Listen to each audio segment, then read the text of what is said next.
പരിശുദ്ധ പരമദിവ്യകാരുണ്യത്തിന് ആരാധനയും സ്തുതിയും പുകഴ്ചയും ഉണ്ടായിരിക്കട്ടെ. പരിശുദ്ധ പരമദിവ്യകാരുണ്യത്തിന് ആരാധനയും സ്തുതിയും പുകഴ്ചയും ഉണ്ടായിരിക്കട്ടെ. പരിശുദ്ധ പരമദിവ്യകാരുണ്യത്തിന് ആരാധനയും സ്തുതിയും പുകഴ്ചയും ഉണ്ടായിരിക്കട്ടെ.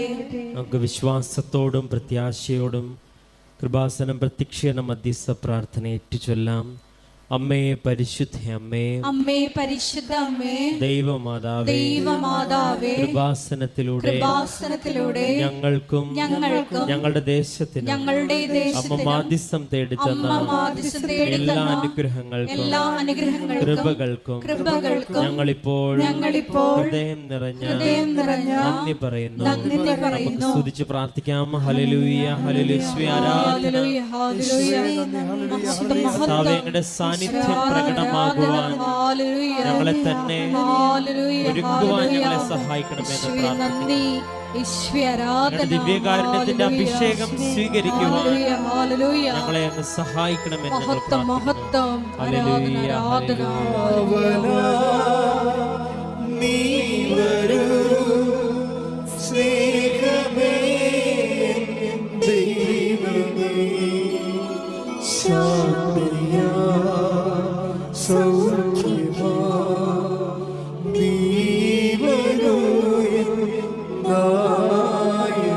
നമുക്ക് ഒരുമിച്ച് ഒരിക്കൽ കൂടി പാടാം. കാവല നീ വരൂ സ്നേഹമേ ദൈവമേ, ശാന്തിയാ സൗഖ്യമാ നീ വരൂ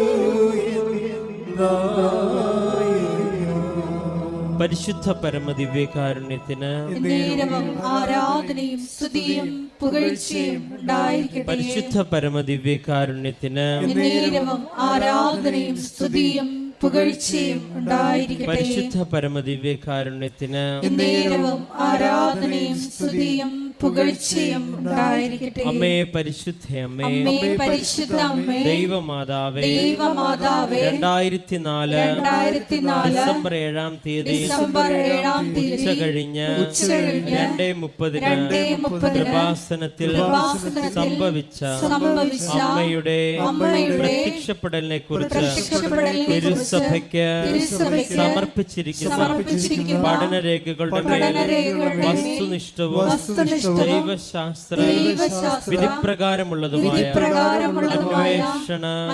പഠനങ്ങൾ നടത്തി ആ പ്രത്യക്ഷപ്പെടലിലൂടെ പ്രകടമായ ദൈവമാതാവിന്റെ പ്രത്യേക കരുതലും സംരക്ഷണവും വെളിപ്പെടുത്തുന്ന പീഡിതരുടെ ആശ്വാസവും പ്രവാചകന്മാരുടെ രാജ്ഞിയും വാഗ്ദാനത്തിന്റെ പേടകവും പ്രപഞ്ച പ്രകൃതിയുടെ മാതാവുമായ പരിശുദ്ധ അമ്മയുടെ ഭക്തി തിരുസഭയിൽ കൂടുതൽ പ്രചരിച്ച് ജീവിതത്തിന്റെ ദുരിത അവസ്ഥകളിൽ അകപ്പെട്ട് കഴിയുന്ന അനേകായിരം മക്കൾക്ക് ദൈവത്തിന്റെ സാന്നിധ്യവും സന്ധിപ്പും കൂടുതൽ അനുഭവിക്കുകയും ആത്മീയ വിശുദ്ധിയും ദൈവശക്തിയും കൈവരിക്കുവാൻ ഞങ്ങളുടെ കുടുംബങ്ങളെ ഇടയാക്കണമേ. നമുക്ക് സ്തുതിച്ച് പ്രാർത്ഥിക്കാം. ഹല്ലേലൂയ,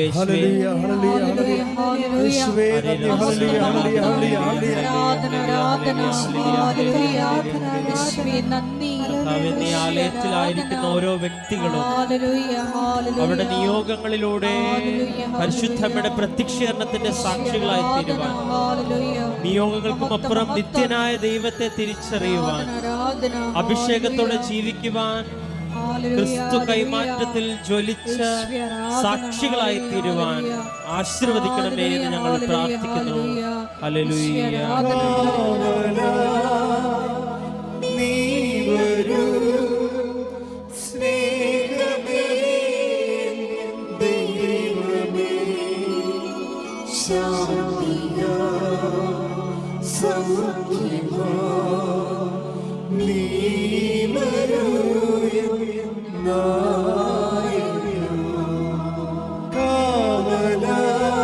ഒരുമിച്ച് പാടാം. നീ വരൂ സ്നേഹമേ ദൈവമേ ശാന്തിയാ സൗഖ്യമാ നീ വരൂ പരിശുദ്ധ പരമദിവ്യകാരുണ്യത്തിന് നേരവും ആരാധനയും സ്തുതിയും പുകഴ്ചയും ഉണ്ടായിരിക്കട്ടെ. പരിശുദ്ധ പരമദിവ്യകാരുണ്യത്തിന് നേരവും ആരാധനയും സ്തുതിയും പുകഴ്ചയും ഉണ്ടായിരിക്കട്ടെ. പരിശുദ്ധ പരമദിവ്യകാരുണ്യത്തിന് നേരവും ആരാധനയും സ്തുതിയും പുകഴ്ചയും. അമ്മേ പരിശുദ്ധ അമ്മേ, ഭൂസ്വർലോകങ്ങളുടെ രാജ്ഞിയായ അങ്ങേക്ക് ഭൗമ സംരക്ഷണത്തിനായി പ്രപഞ്ച പ്രകൃതിയെ തന്നെ തിരുസഭ പ്രതിഷ്ഠിക്കുവാൻ ഈ പ്രത്യക്ഷീകരണം വഴി ഇടയാക്കണമേ. പരിശുദ്ധ അമ്മേ, ജപമാല മാതാവേ, സകല കൃപാസന പ്രാർത്ഥനകളോട് ചേർത്ത് ഞങ്ങൾ ഇപ്പോൾ പ്രാർത്ഥിക്കുന്ന ഈ സമൂഹത്തിന്റെ പ്രത്യേക നിയോഗങ്ങളും നമുക്ക് മൗനമായി നമ്മുടെ നിയോഗങ്ങൾ സമർപ്പിച്ച് പ്രാർത്ഥിക്കാം.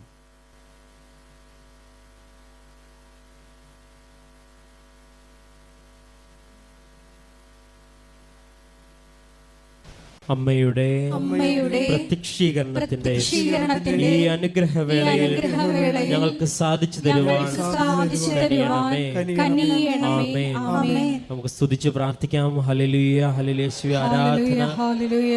കർത്താവേ, ആരാധനയുടെ നിമിഷങ്ങളൊക്കെയും ഞങ്ങളുടെ ആത്മാവിനെ ജ്വലിപ്പിക്കണമേ എന്നും അങ്ങയുടെ സാന്നിധ്യം തിരിച്ചറിയുവാൻ, അങ്ങയുടെ അനുഭവം ലഭിക്കുവാൻ, ഞങ്ങളുടെ ജീവിതത്തിൽ കൃപയൊഴുകുവാൻ തടസ്സമായതെല്ലാം ഞങ്ങൾ വിട്ടുപേക്ഷിച്ച് കർത്താവേ സാന്നിധ്യത്തിൽ ജീവിതം മുന്നോട്ട് നയിക്കുവാൻ അനുവദിക്കുന്ന സമയം അത്രയും അങ്ങേക്ക് സാക്ഷികളായി ജീവിക്കുവാൻ, പരിശുദ്ധ അമ്മയുടെ പ്രത്യക്ഷീകരണത്തിന്റെ സാക്ഷികളായി മാറുവാൻ ഞങ്ങളെ പ്രത്യേകം തെരഞ്ഞെടുക്കണമേ എന്നും അഭിഷേകം ചെയ്യണമേ എന്നും ഞങ്ങൾ പ്രാർത്ഥിക്കുന്നു. ഹല്ലേലൂയ, ഹല്ലേലൂയ, ഹല്ലേലൂയ. എൻ്റെ പ്രിയപ്പെട്ടവരെ, കഴിഞ്ഞ ദിവസം രാധമ്മ എന്ന് പറയുന്ന ഒരു മാള്, ഹരിപ്പാടെന്ന് ഉള്ളവരാണ്, ഹരിപ്പാട്. ഈ രാധമ്മ ഒറ്റ ശ്വാസത്തിൽ ഉടമ്പടിയുടെ 15 അനുഭവങ്ങളെ പങ്കിട്ട്, 15 അനുഭവങ്ങൾ ഉടമ്പടിയുടെ. അപ്പം എനിക്ക് ഇടക്കാലം കൊണ്ടൊരു ചെറിയൊരു ആശങ്ക ഉണ്ടായിരുന്നു. അത് ഞാൻ അമ്മയോട് പറഞ്ഞിട്ടുണ്ട്, വേറെ ആരോടും പറഞ്ഞില്ല. ഇപ്പോൾ ഉടമ്പടിയിൽ ഇന്നലെ ഒരു മജിസ്ട്രേറ്റ് സാക്ഷ്യം പറഞ്ഞു. അതുപോലെ തന്നെ IAS വിദ്യാർത്ഥികൾ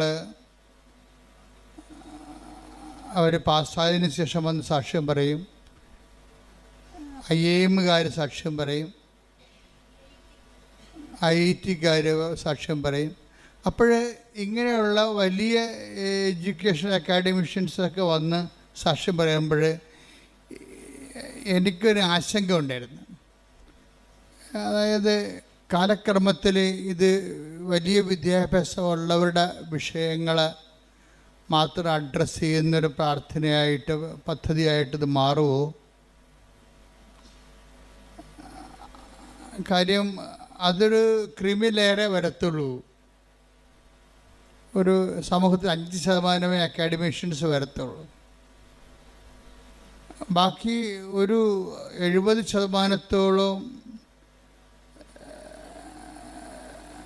പ്രാദേശിക ജീവിതക്കാരും, ഇപ്പം ജീവിതം തന്നെ മറിയല്ലേ, വിദേശ ജീവിതക്കാരും പ്രാദേശിക ജീവിതക്കാരും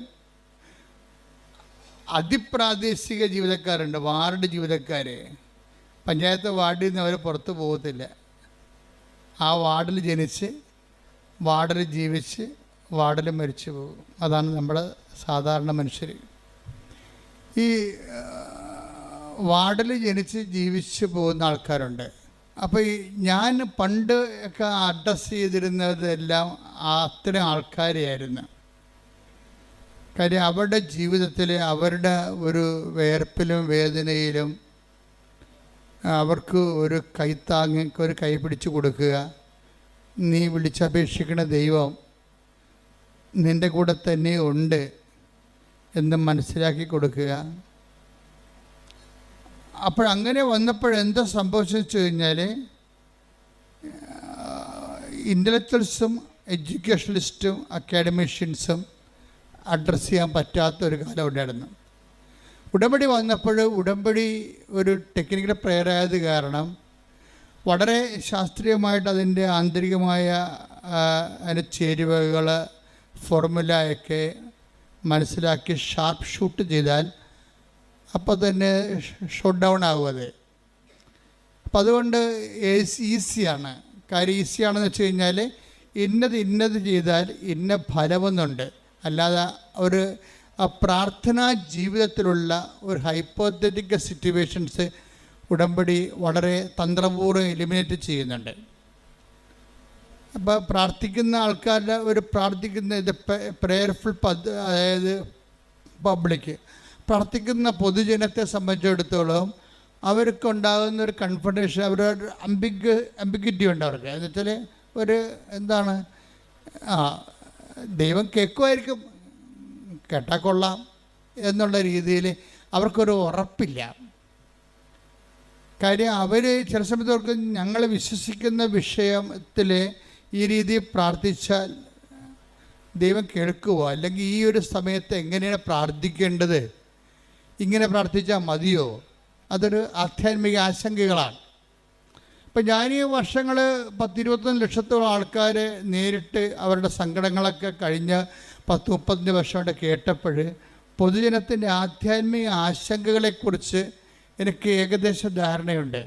അപ്പോൾ ആൾക്കാരുടെ ബേസിക് ആശങ്ക എന്ന് പറയുന്നത് ഈ വിഷയത്തിൽ എങ്ങനെയാണ് പ്രാർത്ഥിക്കേണ്ടത്, ഇങ്ങനെ പഠിച്ചാൽ ദൈവം കേൾക്കുമോ. അപ്പം ഞാൻ പഠിക്കുന്ന കാലത്ത് ഒരു കുഞ്ഞമ്മ ചേച്ചി എന്ന് പറഞ്ഞ ചേച്ചിയുണ്ട്. അവർക്ക് 4 മക്കളുണ്ട്. അവരിങ്ങനെ ഈ പണ്ടത്തെ രീതി അനുസരിച്ച് തലയിൽ കൂടി ഒരു വളയം പോലെ ഇട്ടിട്ട് ഈ നൂലിങ്ങനെ നൂറ്റ് വലയ്ക്ക് കെട്ടാൻ കൊടുത്ത് ജീവിക്കുന്ന സാധാരണ ഒരു അമ്മച്ചിയാണ്. അപ്പോൾ അമ്മച്ചിയുടെ കാര്യങ്ങളൊക്കെ ഞാനന്ന് 9ാം ക്ലാസ്സിൽ പഠിക്കുക. അമ്മച്ചിയുടെ വിഷയങ്ങളൊക്കെ ഓരോ കാര്യങ്ങളൊക്കെ അവിടെ കയറി പിരിക്കുന്ന സ്ഥലത്തൊക്കെ ഇരുന്ന് പറയും. ഞാൻ ഇടയ്ക്ക് അവിടെ പോയി ഇരിക്കും, നാട്ടുകാർ അയൽവാസികളെ. അപ്പോൾ അവർ പറയണൊക്കെ ഞാൻ കേട്ടിട്ടുണ്ട്. അതിനകത്ത് കുഞ്ഞുമ്മ ചേച്ചി പ്രാവശ്യം അവരുടെ പ്രാർത്ഥനകൾക്ക് ഒന്നും ഉത്തരം കിട്ടത്തില്ല. കുഞ്ഞുമ്മ ചേച്ചി പറയുവേ, ലോകത്ത് മുഴുവനും മനുഷ്യരല്ലേ, ഇതെല്ലാവരുടെയും പ്രാർത്ഥന കേൾക്കാൻ ദൈവത്തിന് പറ്റുക. അതാണ് പ്രശ്നം. ഇപ്പം മനുഷ്യന്മാരിങ്ങനെ ദൈവത്തിന് മനുഷ്യന്മാർ കേൾക്കുന്ന പോലെ ലോകം മുഴുവൻ മനുഷ്യരല്ലേ, അവിടെയൊക്കെ എല്ലാവരുടെയും പ്രാർത്ഥന കേൾക്കാൻ ദൈവത്തിന് പറ്റുമോ. അപ്പോൾ ദൈവത്തെക്കുറിച്ചുള്ള അവരുടെ ഒരു പ്രാദേശിക ജ്ഞാനമാണത്. അത് പക്ഷെ അങ്ങനെയുള്ള ജ്ഞാനമുള്ള ഒത്തിരി പേരുണ്ട്. നമ്മുടെ വിഷയം മാത്രമല്ല ദൈവത്തിന് അങ്ങനെ ചിന്തിക്കുന്ന ആൾക്കാരുണ്ട്. അപ്പോൾ വ്യത്യസ്തമായ അവരുടെ ഒരു ആധ്യാത്മിക ജ്ഞാനത്തിൻ്റെ ആ ഒരു പരിസരത്ത് നിന്നുകൊണ്ടാണ് അവരുടെ പ്രെയറിൽ ലോഞ്ച് ചെയ്യണത്. അപ്പോൾ അത്രയും തന്നെ ആ പ്രെയറിന് തുടങ്ങുമ്പോൾ തന്നെ അതിൻ്റെ അകത്ത് സംശയത്തിൻ്റെ ഗുമളമുള്ളത് കാരണം അത് വർക്കൗട്ട് ചെയ്യത്തില്ല. പക്ഷെ ഉടമ്പടിയിലേക്ക് വരുമ്പോൾ ഇങ്ങനെയുള്ള ഒരു കോമൺ പീപ്പിളായാലും ശരി, കുറച്ച് എക്സ്ട്രാ ഓർഡിനറി ആയിട്ടുള്ള പീപ്പിളായാലും ശരി, ഉടമ്പടിയുടെ ക്ലാസ്സുകൾ കേട്ട് ജനങ്ങളുടെ സാക്ഷ്യങ്ങൾ കേട്ട് അച്ഛൻ്റെ ഉടമ്പടി ധ്യാനമൊക്കെ കേട്ട് കഴിയുമ്പോൾ അവർക്ക് മനസ്സിലാകുന്ന സത്യമുണ്ട്. ഇതൊരു സയൻറ്റിഫിക്കലി പ്രൂവൺ പ്രെയറാണ്. ഒരു ആധ്യാത്മിക ശാസ്ത്രം, ബൈബിൾ ശാസ്ത്രം ഉണ്ടല്ല, ബൈബിൾ ശാസ്ത്രം അനുസരിച്ച് പ്രൂവ് ചെയ്തിട്ടുള്ള ഒരു പദ്ധതിയാണ് കവനൻ്റ് എന്ന് പറയുന്നത്. ഈ കവനൻ്റെ കൂടെ വന്നിരിക്കുന്ന കവനൻ്റ് ഇപ്പോഴുള്ളതല്ല, പണ്ടിനാല് ദൈവം അതാത് കാലങ്ങളിൽ അപ്ഡേഷൻസ് ഉള്ള ഒരു പ്രാർത്ഥനയാണ് കവനൻ്റ് എന്ന് പറയുന്നത്.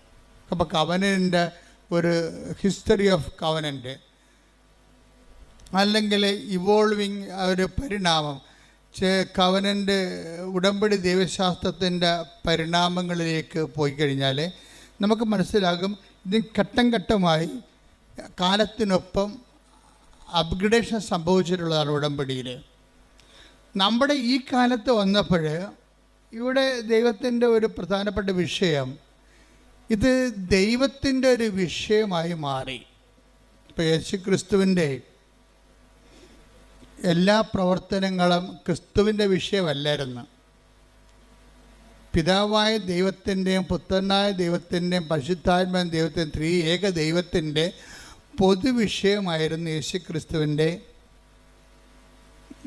മിഷനല്ല. ദ മിഷൻ ഓഫ് ജീസസ് ദൈവത്തിൻ്റെ വിഷയമായിരുന്നു. അപ്പോൾ ദൈവത്തിൻ്റെ വിഷയമാകുമ്പോൾ അതിൻ്റെ മുതൽ മുടക്കെല്ലാം ദൈവമാണ്. മുതൽ മുടക്കാൻ വേണ്ടി ദൈവം അറ്റം വരെ തയ്യാറാണ്. അതാണ് തൻ്റെ ഏകജാതനെ നൽകാൻ. ആ മുതലിന് ആ ഒരു പദ്ധതിക്ക് വേണ്ടി അവസാനത്തെ എക്സ്പെൻഡിച്ചർ തൻ്റെ ഏകജാതിനെ 3:16 ശ്രുതിക്കട്ടെ. ഹല്ലേലൂയ ഹല്ലേലൂയ ഹല്ലേലൂയ ഹല്ലേലൂയ.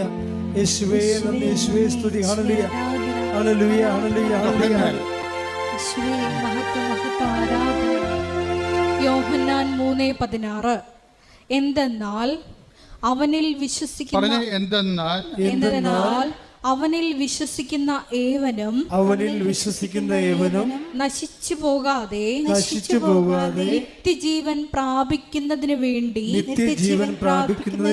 തന്റെ ഏകജാതനെ നൽകാൻ തക്കവിധം ദൈവം ലോകത്തെ അത്രമാത്രം സ്നേഹിച്ചു.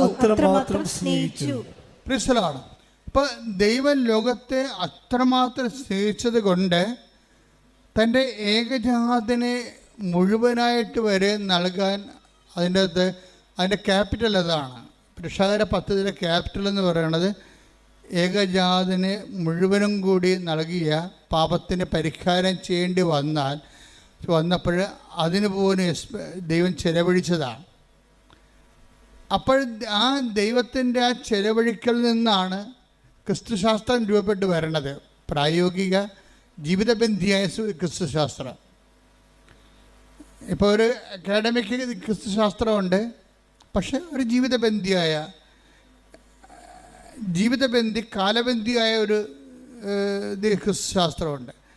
അപ്പോൾ ഈ 3:16 ഡെവലപ്പ് ചെയ്ത് വരുമ്പോൾ പിന്നീട് പൗലോസ് പറയും, നമ്മൾക്ക് യേശുക്രിസ്തുവിന് നൽകിയവൻ. ശ്രദ്ധിക്കട്ടെ. ഹല്ലേലൂയ ഹല്ലേലൂയ ഹല്ലേലൂയ ഹല്ലേലൂയ.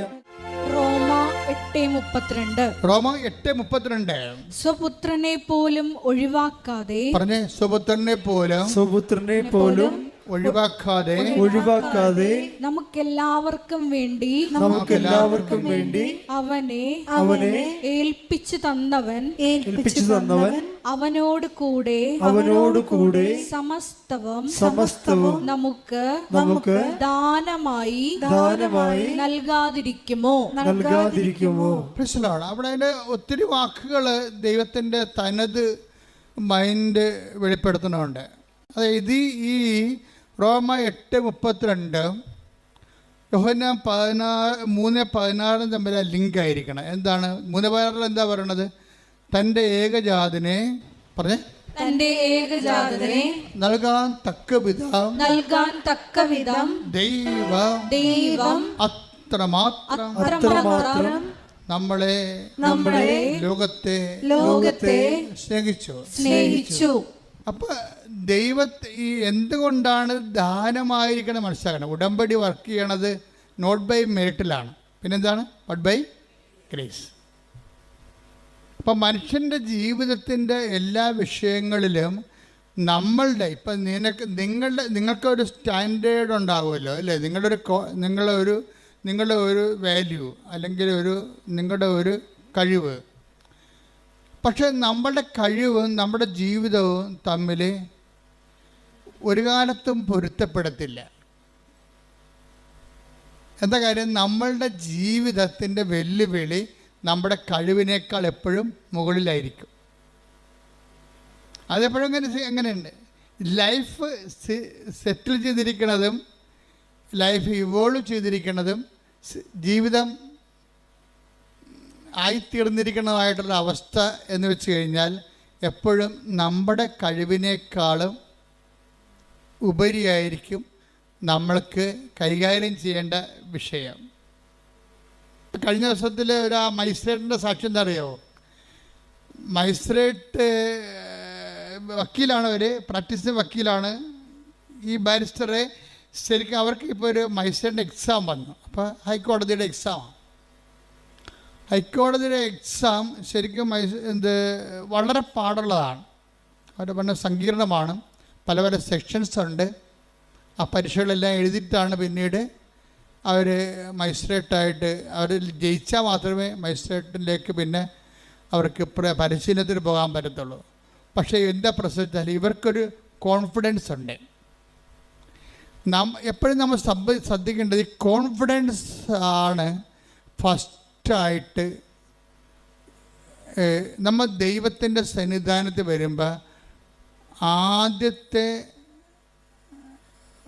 ബോംബിങ് ഏരിയ എന്ന് പറയുന്നത്, അല്ലെങ്കിൽ മിലിറ്ററി ടാർഗറ്റ് പൊസിഷൻ. ഇപ്പം മിലിറ്ററി പൊസിഷൻ എന്ന് പറയത്തില്ലേ, ബോംബ് ചെയ്യുന്ന വിമാനങ്ങൾക്കൊരു പൊസിഷൻ ഉണ്ടാകും. ഇപ്പം നമ്മൾ ദൈവദർശനം വരുമ്പോഴേ ഈ പൊസിഷൻ ടാർഗറ്റിലായിട്ട് വരുന്നത് എപ്പോഴും കോൺഫിഡൻസാണ്. നിങ്ങളുടെ കോൺഫിഡൻസ് തരുന്ന കുറേ കാര്യങ്ങളുണ്ട്. നിങ്ങളുടെ ഈ കോൺഫിഡൻസ് എന്ന് പറയണതാണ് നിങ്ങൾ. പക്ഷെ ആ നിങ്ങൾക്ക് ഇപ്പോൾ നിങ്ങളുടെ അതിജീവനത്തിന് നിങ്ങളുടെ മുമ്പിൽ വന്നിരിക്കുന്ന വെല്ലുവിളിയെ തരണം ചെയ്യാനുള്ള കഴിവുണ്ടാകത്തില്ല. മനസ്സിലായില്ലേ? അപ്പോൾ ഇത് നിങ്ങളുടെ കോൺഫിഡൻസ് പൊളിച്ച് പണിയേണ്ടി വരും. ഇപ്പം തന്നെ റോഡ് ചെയ്യണവർ, ഇപ്പം നല്ല റോഡിൽ വണ്ടി പോകുന്നുണ്ട്, പക്ഷെ റോഡ് അവർ പൊളിക്കുകയാണ്. മൊത്തം പൊളിച്ചിട്ട് അതെല്ലാം വീണ്ടും അതെല്ലാം പൊടിച്ച് റീകോൺക്രീറ്റ് ചെയ്യാൻ. എന്താ കാര്യം?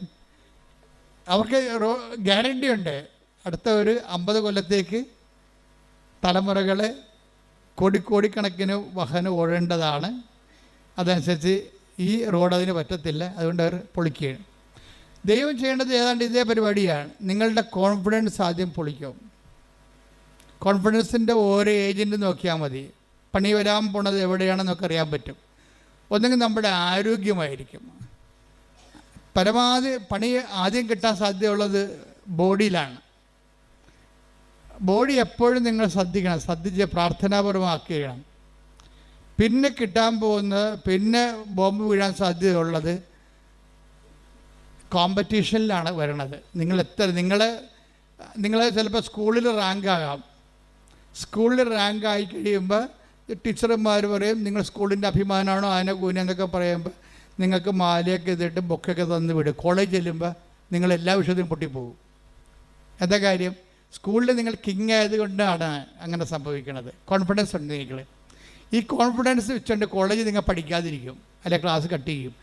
അപ്പോൾ അവർ പറയണത് എന്താ വെച്ചാൽ, ഞാൻ പഠിച്ചില്ലേയും ജയിക്കും, പഠിക്കണ പിള്ളേർക്ക് വീട്ടിൽ ഇരുന്നാലും മതി, കോളേജിൽ പോകേണ്ട കാര്യമില്ല, ഇപ്പോൾ ക്ലാസ് കട്ട് ചെയ്ത് നടക്കും. അപ്പം അങ്ങനെ വരുമ്പോൾ ഈ നമ്മുടെ കോൺഫിഡൻസാണ് ആധ്യാത്മികമായ ഉഴപ്പുണ്ടാക്കുന്നത്. അതെപ്പോഴും നമ്മൾ ശ്രദ്ധിക്കണം. നിങ്ങൾക്കിന്ന് ആധ്യാത്മികമായിട്ട് എന്തെങ്കിലും ഒരു ഫ്ലക്ച്വേഷൻ ഉണ്ടെങ്കിൽ ആദ്യം ട്രീറ്റ്മെൻറ്റ് നടത്തേണ്ടത് നിങ്ങളുടെ കോൺഫിഡൻസിലാണ്. കാര്യം നിങ്ങളുടെ വിദ്യാഭ്യാസം ചിലർക്ക് തറവാടിത്തമാണ്.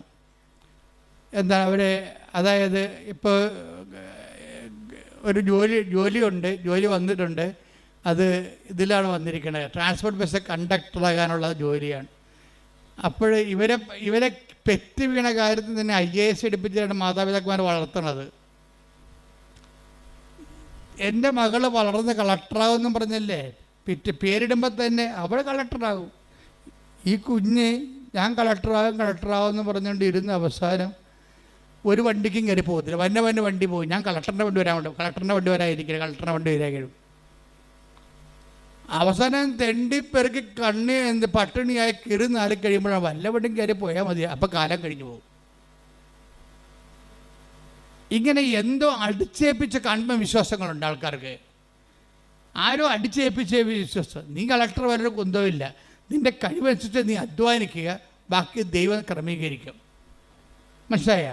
എനിക്ക് ആഗ്രഹത്തിൻ്റെ അടിമയാകരുത്, ആഗ്രഹത്തിൻ്റെ യജമാനനാകണം.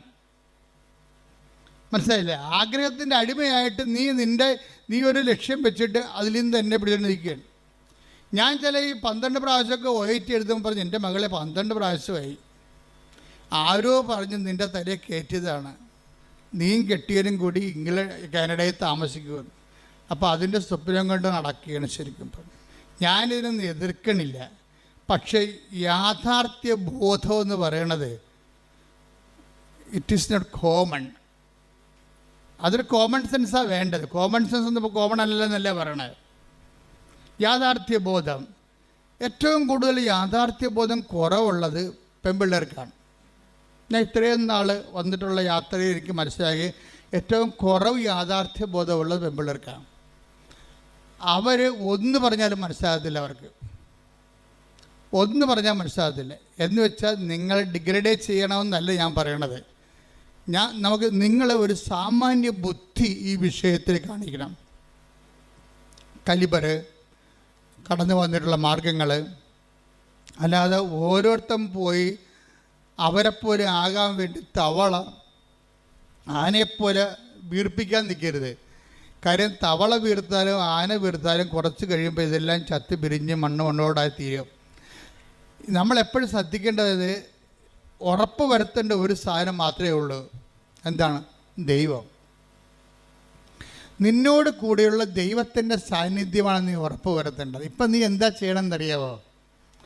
നീ ആദ്യം ഉറപ്പ് വരുത്തണത് നിൻ്റെ ലക്ഷ്യങ്ങൾ ഉറപ്പ് വരുത്തിയിട്ട് ദൈവത്തെ അതിനു വേണ്ടി ഉപയോഗിക്കുകയാണ് ചെയ്യണത്. മനസ്സിലായോ? നീ ആദ്യം ഉറപ്പ് വരുത്തണം. എന്തിനാണ് നീ ആദ്യം ഉറപ്പ് വരുത്തേണ്ടത്? നിൻ്റെ ലക്ഷ്യങ്ങളല്ല. ആർക്കും ആഗ്രഹങ്ങളൊക്കെ ഉണ്ടാകത്തില്ലേ? അപ്പം അതിൻ്റെ അടിമയായിട്ട് ജീവിച്ച വല്ല കാര്യമുണ്ടോ? അതിൻ്റെ യജമാനനായിരിക്കണം. ആ യജമാനനാകുമ്പോൾ എങ്ങനെയാകണത്? ദൈവം ആഗ്രഹിക്കുന്ന വഴികളിലേക്ക് ഞാൻ പോവും. കർത്താവിന് മുമ്പിൽ തുറന്നു വെക്കണം. കർത്താവേ, എനിക്കൊന്ന് ഭക്ഷണം കഴിക്കണം, നീ എനിക്ക് തന്നൊരു മാന്യതയിൽ ഇവിടെ ജീവിക്കണം. മാന്യമായ ജീവിതം അത് നമുക്ക് ദൈവത്തോട് ന്യായമായിട്ട് ചോദിക്കാവുന്ന കാര്യമാണ്. എന്താണ് മാന്യമായ ജീവിതം? മാന്യതയെന്ന് പറഞ്ഞ സമയത്ത് ബൈബിൾ ഒത്തിരി പ്രാവശ്യം ഉപയോഗിക്കുന്ന വാക്കാണ്. അവയവങ്ങൾക്ക് പോലും മാന്യത എന്നൊക്കെ പറഞ്ഞ് ബൈബിൾ ഉപയോഗിക്കുന്നുണ്ട്. അപ്പോൾ ദൈവത്തോട് നമുക്ക് ചോദിക്കാം, മാന്യമായ ജീവിതം, എനിക്കൊരു മാന്യമായ ജീവിതം തരണം. അല്ലാതെ നീ എന്ത് ചെയ്യണം? ദൈവത്തിൻ്റെ ഒരു സംഭവം ഇട്ടിട്ട് വരച്ച് അമ്മട്ടിക്ക് കർത്താവ്, അമ്മട്ടിക്ക് കർത്താവ്, അമ്മട്ടിക്ക് കർത്താവ് എന്ന് പറഞ്ഞുകൊണ്ടിരിക്കുക. അതല്ല ഉടമ്പടി എന്ന് പറയണത്. ഉടമ്പടി നിനക്ക് ന്യായമായി ചോദിക്കാവുന്ന എന്താണ്? മാന്യമായ ജീവിതം. അത് ചോദിക്കാം. അത് കർത്തായിട്ട് കിട്ടിയിരിക്കും. എന്താ കാര്യം എന്നറിയാമോ? അതിന് പ്രൊവിഷനുണ്ട്. എന്താ കാര്യം? ദൈവത്തിൻ്റെ സൃഷ്ടികളിൽ ഏറ്റവും നല്ലവണ്ണം മാന്യതയുള്ളത് മനുഷ്യനെയാണ്. അതുകൊണ്ടാണ് മാന്യമായ ജീവിതം നമുക്ക് അവകാശമായിരിക്കുന്നത്. അത് നമ്മുടെ അവകാശമാണ്. ഇപ്പം നമുക്ക് ഇപ്പോൾ ഒരു കുഴിയാന എന്ന് പറഞ്ഞു കഴിഞ്ഞാൽ അതിനെന്താണ്? കുഴിയാന സാധനമില്ലേ, കണ്ടിട്ടുണ്ടോ?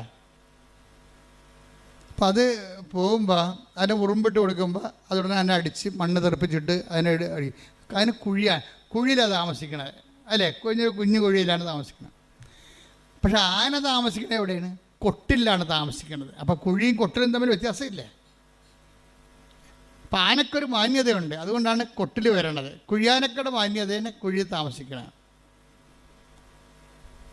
ഇതുപോലെ തന്നെയാണ് വല്ല പാമ്പ്, അതുപോലെ തന്നെ ഉള്ള ജീവികളൊക്കെ ചിലതൊക്കെ അളയെ താമസിക്കും. ഇപ്പം മനുഷ്യൻ താമസിക്കുന്ന ആടാണെങ്കിൽ അളയിലല്ല, ആലയിലാണ് താമസിക്കുന്നത്. അവിടെ വ്യത്യാസം കണ്ട? ആടിന് ആല, അതുപോലെ തന്നെ ആനയ്ക്ക് കൊട്ടിൽ. രാജാവാണെങ്കിൽ കൊട്ടാരത്തിൽ താമസിക്കും. മാന്യത മാറി. ഇതുപോലെ മനുഷ്യൻ എന്തുകൊണ്ടാണ് വീട്ടിൽ താമസിക്കുന്നത്? മനുഷ്യൻ്റെ വീടാണ്, ഭവനം. ഒത്തിരിയേറെ ആന്തരികമായ അർത്ഥങ്ങളുള്ളതാണ് ഭവനം. അവിടെ എന്തുകൊണ്ടാണ് താമസിക്കുന്നത് വെച്ചാൽ അവൻ ദൈവത്തിൻ്റെ ഛായയിൽ സൃഷ്ടിക്കപ്പെട്ടത് കൊണ്ടാണ്. അതാണ് മാന്യത എന്ന് പറയുന്നത്. അപ്പോൾ ആദ്യമേ തന്നെ ദൈവം നമ്മുടെ മാന്യത ഫിക്സ് ചെയ്യുന്നുണ്ട്. എന്ന് വെച്ചാൽ നമ്മുടെ എല്ലാ അവകാശങ്ങളും ഫിക്സ് ചെയ്യുകയാണ്. നമ്മുടെ എല്ലാ അവകാശങ്ങളും, ഈ ജീവിതത്തിനും വരാൻ പോണ ജീവിതത്തിനും വേണ്ടിയുള്ള എല്ലാ റൈറ്റുകളും കോൺസ്റ്റിറ്റ്യൂഷണലൈസ് ചെയ്തിരിക്കുകയാണ്. അവൻ്റെ ഛായയിൽ സൃഷ്ടിച്ചെന്ന് പറയുമ്പോഴേ ദൈവം മനുഷ്യനെ അവൻ്റെ ഛായയിൽ സൃഷ്ടിച്ചു എന്ന് വെച്ച് കഴിഞ്ഞാൽ ഇതിൻ്റെ മാന്യത മെയിൻറ്റെയിൻ ചെയ്യാനുള്ള എല്ലാ ഇൻഫ്രാസ്ട്രക്ചറും അവൻ ആർജിക്കാൻ ദൈവം അവന് അതുപോലെ മാന്യത സുരക്ഷയാണ്. ആദ്യമേ തന്നെ ഒരു ജനറ്റിക്കൽ കോൺസ്റ്റിറ്റ്യൂഷനിൽ വന്നിരിക്കുന്നത് മനുഷ്യൻ്റെ മാന്യതയുടെ സുരക്ഷയാണ്. നമുക്ക് പട്ടിണി കിടന്നാൽ സർക്കാരിനെതിരെ കേസ് കൊടുക്കാം നമുക്ക്. അതാണ് ഭക്ഷ്യസുരക്ഷാ നിയമം. ഇപ്പം നമ്മുടെ ഭക്ഷ്യസുരക്ഷ അല്ലെങ്കിൽ നമ്മളൊരു മറ്റു തരത്തിലുള്ള കുറേ പോളിസീസാണ് നമ്മൾ എടുത്തിരിക്കുന്നത്. ദൈവം ഇതെല്ലാം കൂടി കണക്കാക്കിയിട്ട് ഒറ്റ പോളിസിയിലാക്കി. എന്താണ്? മനുഷ്യൻ അവനെ തന്നെ സൃഷ്ടിച്ചു. അപ്പോൾ മാന്യമായി ഭൂമിയിൽ മനുഷ്യനെ പോലെ ജീവിക്കാനുള്ള മനുഷ്യൻ എന്ന് പറഞ്ഞാൽ ആരാണെന്ന് പറഞ്ഞിട്ടുണ്ട്. ആരാണ്? ദൈവത്തിൻ്റെ പൈതൽ.